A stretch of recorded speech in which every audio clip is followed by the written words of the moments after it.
نحمده ونصلي على رسوله الكريم اما بعد فاعوذ بالله من الشيطان الرجيم بسم الله الرحمن الرحيم رب اشرح لي صدري ويسر لي امري واحلل عقدة من لساني يفقهوا قولي۔ السلام علیکم ورحمۃ اللہ وبرکاتہ۔ ناظرین، آج ہم پروگرام دعا کیجیے کے ساتھ آپ کی خدمت میں حاضر ہیں اور ہم انشاءاللہ رزق کی کشادگی کے بارے میں دعاؤں کے متعلق بات کریں گے۔ حقیقت یہ ہے کہ رزق کے سارے خزانے اللہ سبحانہ و تعالیٰ کے پاس ہیں، اور اللہ سبحانہ و تعالیٰ اپنی ساری مخلوق کو رزق دے رہا ہے اور ہر طرح کا رزق دے رہا ہے، اور پھر بھی اس کے خزانوں میں کمی نہیں واقع ہوتی۔ ایک حدیث قدسی میں آتا ہے، اللہ تعالیٰ فرماتے ہیں کہ اے تمام جن و انس، اولین و آخرین، اگر تم سب کے سب ایک چٹیل میدان میں، کھلے میدان میں اکٹھے ہو جاؤ اور پھر سب اپنی حاجات مجھ سے مانگو، اپنی ضروریات مجھ سے طلب کرو، اور میں تم سب کو وہ عطا کروں جو تمہیں چاہیے،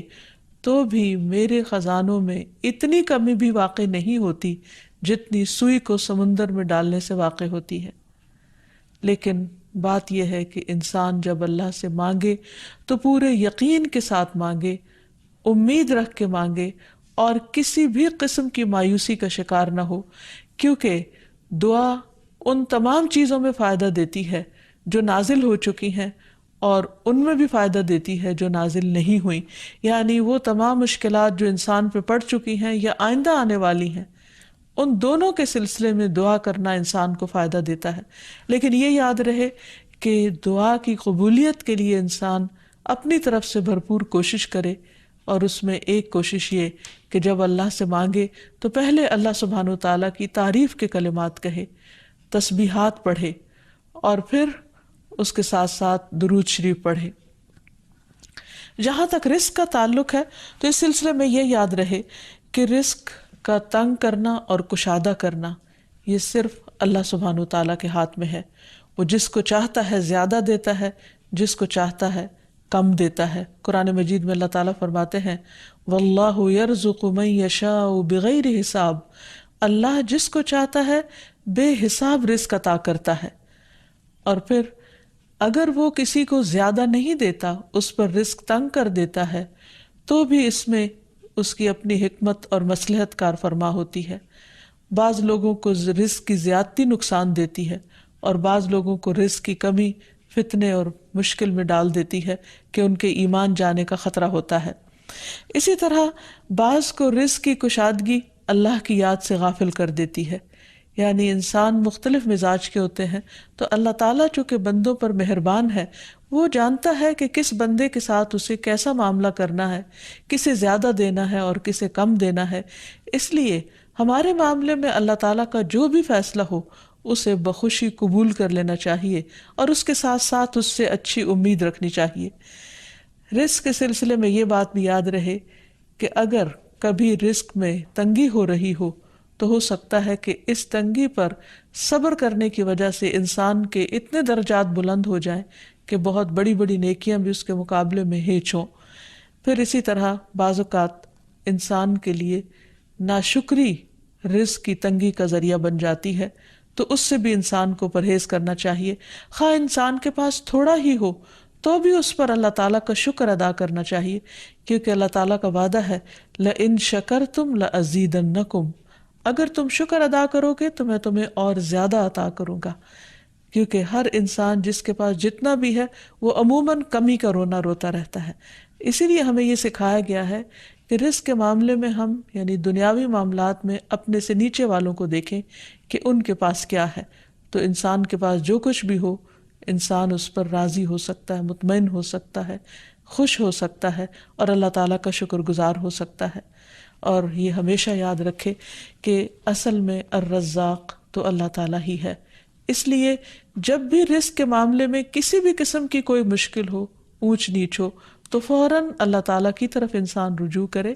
اور اللہ تعالیٰ سے خوب خوب دعائیں کرے، کیونکہ وہ دعاؤں کا سننے والا ہے، قریب مجیب ہے، بہت قریب ہے اور ہر بات کا جواب دیتا ہے۔ ایسا نہیں کہ وہ انسان کی دعا کو نظر انداز کر دیتا ہے، اور یہ تو اس کا خود حکم ہے، وَقَالَ رَبُّكُمُ ادْعُونِي أَسْتَجِبْ لَكُمْ، تمہارا رب کہتا ہے کہ تم مجھ سے مانگو تو میں تمہاری دعا قبول کروں گا۔ تو ہمیشہ ہمیں یہ یاد رکھنا چاہیے کہ رزق کی کنجیاں اللہ تعالیٰ کے پاس ہیں۔ فرمایا لَهُ مَقَالِيدُ السَّمَاوَاتِ وَالْأَرْضِ يَبْسُطُ الرِّزْقَ لِمَن يَشَاءُ وَيَقْدِرُ إِنَّهُ بِكُلِّ شَيْءٍ عَلِيمٌ،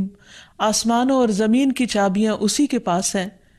وہ جس کے لیے چاہتا ہے رزق کشادہ کر دیتا ہے اور جس کو چاہتا ہے تنگ کر دیتا ہے، بلا شبہ وہ سب کچھ جاننے والا ہے۔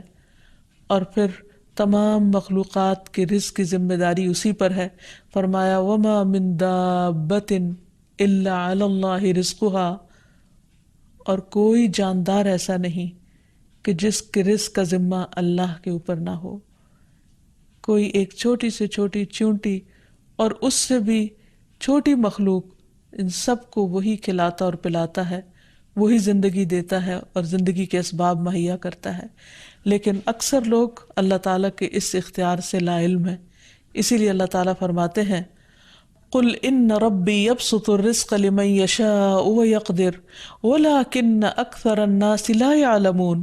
کہہ دیجئے بے شک میرا رب رزق فراخ کرتا ہے جس کے لیے چاہتا ہے اور تنگ کر دیتا ہے، لیکن اکثر لوگ علم نہیں رکھتے، یعنی بہت سے لوگ اس حقیقت کو بھول جاتے ہیں، اور جب ان کے پاس زیادہ آتا ہے تو وہ سمجھتے ہیں کہ یہ ان کی محنت کا نتیجہ ہے، یہ ان کی کوششیں اور ان کے سمجھداری ہے جس کی وجہ سے ان کو زیادہ ملا ہے، اور اگر کسی کے پاس کم ہوتا ہے تو عموماً لوگ سمجھتے ہیں کہ یہ اس کی اپنی حماقت اور بے وقوفی کی وجہ سے یا ناسمجھی کی وجہ سے اس کو نہیں مل رہا۔ حالانکہ بعض اوقات اللہ سبحانہ وتعالیٰ انتہائی ناسمجھ لوگوں کو بھی بہت کچھ عطا کر دیتا ہے، اور بعض اوقات بہت زیادہ پڑھے لکھے سمجھدار عقل مند لوگ اپنے 2 وقت کے کھانے کے لیے بھی پریشان ہوتے ہیں۔ حقیقت یہ ہے کہ اللہ سبحانہ وتعالیٰ جسے چاہے خوب نوازے، اور دینے سے اس کے خزانوں میں کوئی کمی واقع نہیں ہوتی، اور یہ اس کی اپنی مشیت اور اس کی اپنی چاہت ہے۔ وہ چاہے تو اپنے نافرمانوں کو بہت کچھ دے دے۔ ہم دیکھتے ہیں کہ دنیا میں بہت سے لوگ اس کی ذات کا بھی انکار کرتے ہیں، اس کے آگے سجدہ بھی نہیں کرتے، اس کی راہ میں کچھ صدقہ خیرات بھی نہیں کرتے، لیکن اس کے باوجود ان پر رزق برستا ہی چلا جاتا ہے، کیونکہ اللہ سبحانہ وتعالیٰ ان کو ڈھیل دیتا ہے۔ پھر اسی طرح اللہ تعالیٰ نے ہر ایک کا چونکہ رزق مقرر کر رکھا ہے، تو جن کے حصے میں زیادہ دیا یا زیادہ رکھا ہے، وہ ایسا نہیں کہ ضروری طور پر ان کی کسی نیکی کی وجہ سے ہی ہو، وہ اللہ تعالیٰ کی تقسیم کی بنا پر ہے، اللہ تعالیٰ کا اپنا فیصلہ ہے جو اس کے حکمت پر مبنی ہے، جسے انسان نہیں جانتے، کیونکہ اللہ تعالیٰ نے ہر انسان کا رزق مقرر کر رکھا ہے، اور جو انسان کے مقدر میں ہوتا ہے وہ اس کو مل کر رہتا ہے۔ اسی لیے جابر بن عبداللہ کہتے ہیں کہ اللہ کے رسول صلی اللہ علیہ وسلم نے فرمایا، اگر ابن آدم اپنے رزق سے اسی طرح بھاگے جس طرح موت سے بھاگتا ہے، تو بھی رزق اسے اسی طرح پالے گا جس طرح اسے موت پا لیتی ہے، یعنی اس کا رزق اس تک پہنچ کر رہے گا۔ اس سلسلے میں ایک بہت اہم بات یاد رکھنے کی ہے کہ انسان رزق کے معاملے میں ہمیشہ اللہ تعالیٰ کی طرف رجوع کرے، اور کسی بھی پریشانی کی صورت میں غیر اللہ کی طرف رجوع نہ کرے، یعنی اپنے دکھ، تکلیف، پریشانی، اس کا داستان، اس کی بپتا صرف اللہ تعالیٰ کو سنائے، اسی سے دعائیں مانگے، اور یہ مت سمجھے کہ اللہ تعالیٰ نہیں سنتا تو وہ کسی اور کے در پر جا کر اپنی مشکل بیان کر کے اسے مشکل کشا سمجھتے ہوئے اس سے اپنی حاجات پوری کروا سکتا ہے۔ قرآن مجید میں اللہ تعالیٰ فرماتے ہیں وَاللَّهُ جَعَلَ لَكُم مِّنْ أَنفُسِكُمْ أَزْوَاجًا وَجَعَلَ لَكُم مِّنْ أَزْوَاجِكُمْ بَنِينَ وَحَفَدًا وَرَزَقَكُم مِّنَ الطَّيِّبَاتِ أَفَبِالْبَاطِلِ يُؤْمِنُونَ وَبِنِعْمَةِ اللَّهِ هُمْ يَكْفُرُونَ وَيَعْبُدُونَ مِن دُونِ اللَّهِ مَا لَا يَمْلِكُ لَهُمْ رِزْقًا مِّنَ السَّمَاوَاتِ وَالْأَرْضِ شَيْئًا وَلَا يَسْتَطِيعُونَ، اور اللہ نے تمہارے لیے خود تم ہی سے بیویاں بنائیں، اور تمہارے لیے تمہاری بیویوں سے بیٹے اور پوتے بنائے، اور تمہیں پاکیزہ چیزوں سے رزق دیا، تو کیا وہ باطل کو مانتے ہیں اور اللہ کی نعمت کا انکار کرتے ہیں؟ اور وہ اللہ کے سوا ان کی عبادت کرتے ہیں جو نہ انہیں آسمانوں اور زمین سے کچھ بھی رزق دینے کے مالک ہیں، اور نہ وہ طاقت رکھتے ہیں۔ تو اس آیت سے واضح طور پر پتہ چلتا ہے کہ اللہ کے رزق کے خزانے صرف ان کا مالک اللہ ہی ہے، اس کے علاوہ کوئی نہیں۔ اگر اللہ تعالیٰ کسی کو رزق نہ دے تو کوئی اور کچھ بھی نہیں دے سکتا، کیونکہ اللہ تعالیٰ نے ملکیت کے یہ سارے اختیارات اپنے پاس رکھے ہوئے ہیں، کسی اور کو نہیں دیے۔ جیسا کہ ایک اور آیت میں آتا ہے کہ انسان کو اللہ ہی کے ہاں رزق تلاش کرنا چاہیے۔ فرمایا انما تعبدون من دون اللہ اوثانا وتخلقون افکا ان الذین تعبدون من دون اللہ لا یملکون لکم رزقا فابتغوا عند اللہ الرزق واعبدوہ واشکروا لہ الیہ ترجعون۔ تم اللہ کے سوا چند بتوں ہی کی تو عبادت کرتے ہو اور تم سراسر جھوٹ گھڑتے ہو۔ بلا شبہ اللہ کے سوا جن کی تم عبادت کرتے ہو تمہارے لیے کسی رزق کے مالک نہیں، سو تم اللہ کے ہاں ہی رزق تلاش کرو اور اسی کی عبادت کرو اور اس کا شکر کرو، اسی کی طرف تم لوٹائے جاؤ گے۔ یعنی اسی نے تمہیں پیدا کیا، وہی تمہیں رزق دیتا ہے، اسی کی طرف تمہاری واپسی ہے۔ اس لیے تم نہ اللہ کے سوا کسی اور کی عبادت کرو اور نہ ہی اس کے آگے ہاتھ پھیلاؤ اور نہ اس سے توقع رکھو کہ وہ تمہیں کچھ دے گا،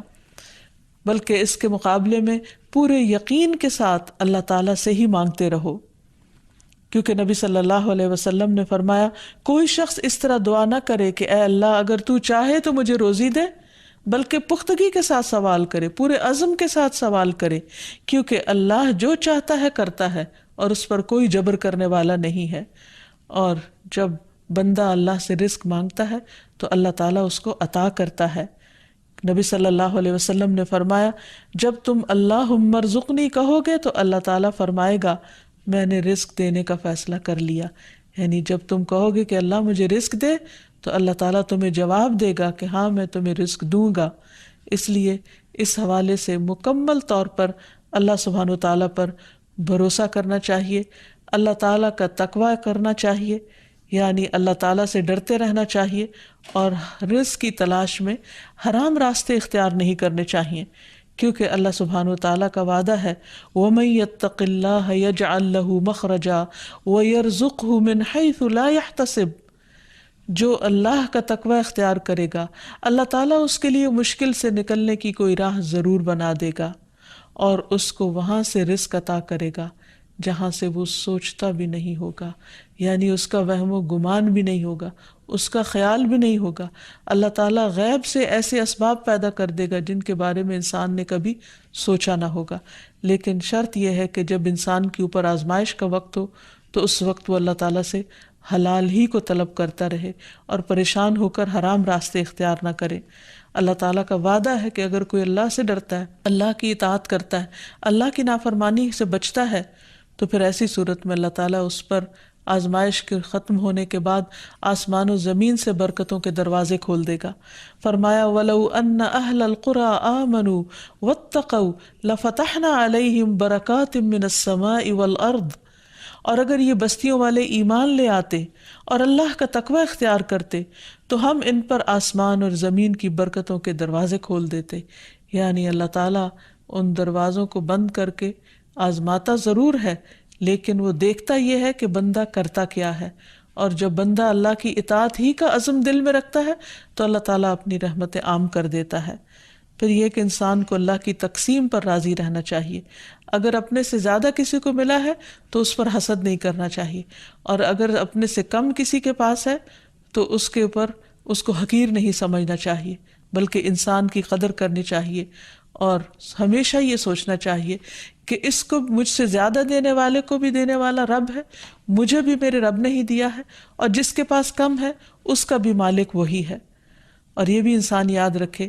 کہ انسان جب حرام سے بچتا ہے، غلط راستوں سے بچتا ہے، اللہ تعالیٰ کی فرما برداری کرتا رہتا ہے، اس کا شکر ادا کرتا رہتا ہے، تو اللہ تعالیٰ اس کو حلال طریقوں سے بھی رزق عطا کرتا ہے۔ حدیث میں آتا ہے کہ رزق کی تلاش میں میانہ روی اختیار کرو،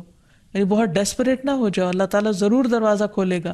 کہیں ایسا نہ ہو کہ رزق کا مؤخر ہونا یعنی ڈیلے ہونا تمہیں اس بات پر اکسا دے کہ تم اللہ تعالیٰ کی نافرمانیاں کرنے لگو، یعنی نافرمانی کے ذریعے اس کا رزق تلاش کرو۔ یاد رکھو جو کچھ اللہ تعالیٰ کے پاس ہے وہ اس کی اطاعت سے ہی حاصل کیا جا سکتا ہے۔ اور اس سلسلے میں خصوصی طور پر استغفار بہت کارآمد ہے کہ انسان اپنے گناہوں کی معافی مانگتے ہوئے اللہ تعالیٰ سے رزق کے لیے دعا کرے، پھر اسی طرح رشتہ داروں کے ساتھ اچھا سلوک کرے، کیونکہ نبی صلی اللہ علیہ وسلم نے خاص طور پر یہ بات فرمائی ہے کہ جو شخص یہ چاہتا ہے کہ اس کی عمر دراز ہو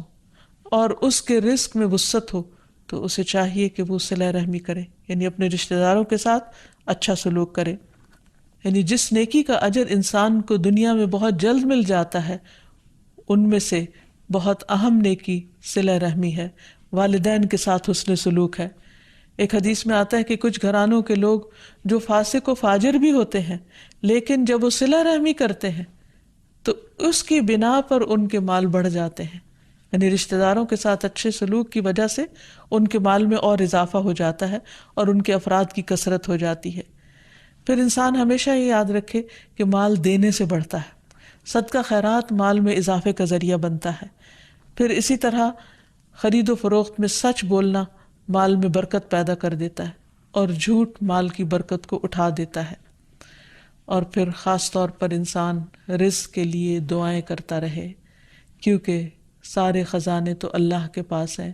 وہ جب جس کو جتنا چاہے عطا کر سکتا ہے۔ اس کے لیے نبی صلی اللہ علیہ وسلم کی سکھائی ہوئی مسنون دعائیں بہت ہی بہترین ہیں۔ نبی صلی اللہ علیہ وسلم ہر روز صبح فجر کی نماز کے بعد یہ دعا پڑھتے تھے، اللہم انی اسألک علما نافعا ورزقا طیبا وعملا متقبلا۔ اے اللہ، میں تجھ سے علم نافع، طیب رزق یعنی پاکیزہ رزق اور مقبول عمل کا سوال کرتا ہوں، یعنی ایسے عمل کی توفیق دے جو تیرے ہاں قبول ہو جائے، تجھے پسند آ جائے۔ اور اس کے ساتھ ساتھ انسان کو حرام سے بچنے کی دعا کرنی چاہیے۔ اس سلسلے میں آپ صلی اللہ علیہ وسلم نے جو دعا سکھائی وہ ہے، اللہم اکفنی بحلالک عن حرامک واغننی بفضلک عمن سواک۔ اے اللہ، اپنے حلال کے ذریعے حرام سے میری کفایت فرما، یعنی مجھے اتنا حلال دے کہ مجھے حرام کی ضرورت ہی نہ رہے، اور اپنی مہربانی سے مجھے اپنے علاوہ ہر ایک سے بے نیاز کر دے، یعنی مجھے انسانوں کا محتاج نہ کر، کسی اور کا محتاج نہ کر، صرف اپنے خزانوں سے عطا فرما۔ پھر اسی طرح خاص طور پر بڑھاپے کی زندگی کے لیے وسعت رزق کی دعا کرنی چاہیے، کیونکہ جب انسان بوڑھا ہو جاتا ہے تو اس کے اعضاء کمزور ہو جاتے ہیں، وہ اپنے لیے خود کچھ کمائی نہیں کر سکتا، وہ دوسروں پر ڈپینڈنٹ ہو جاتا ہے، تو اس وقت وسیع رزق کی دعا سکھائی گئی۔ فرمایا، اللہم اجعل اوسع رزقک علی عند کبر سنی وانقطاع عمری۔ اے اللہ، جب میں بوڑھا ہو جاؤں اور میری عمر ختم ہونے لگے تو میرے رزق کو وسیع کر دے۔ اور رزق کی دو بڑی قسمیں ہوتی ہیں، ایک وہ رزق جو ظاہری طور پر جسموں کی غذا بنتا ہے یا انسان کی مادی ضروریات پوری کرتا ہے، اور دوسرا روحانی رزق، اور وہ رزق جو انسان کے غم ہم کو دور کرتا ہے، یعنی لوگوں کی محبت اور توجہ، اور خاص طور پر بڑھاپے میں اولاد اور رشتہ داروں کا قریب ہونا، پاس ہونا، یہ انسان کی بنیادی ضرورتوں میں سے ہے۔ تو انسان جب خود کچھ کرنے کے قابل نہ رہے، ہاتھ پاؤں ہلانے کے قابل نہ رہے، تو عموماً وہ لوگوں پر ایک بوجھ بن جاتا ہے، اور یہ چیز انسان کے لیے بہت پریشانی کا باعث ہوتی۔ انسان جب جوان ہوتا ہے، بہت کچھ کما رہا ہوتا ہے، تو سب اس کو لک فارورڈ کرتے ہیں، سب اس سے محبت کرتے ہیں، سب اس کے پیچھے جاتے ہیں، کیونکہ اس کی ذات سے لوگوں کو فائدہ پہنچتا ہے۔ لیکن بڑھاپے میں انسان اس طرح فائدہ نہیں پہنچا سکتا، تو پھر انسان کے لیے پریشانی ہوتی ہے، اور اسے تنہائی کا احساس بھی ہونے لگتا ہے، اور اس کے لیے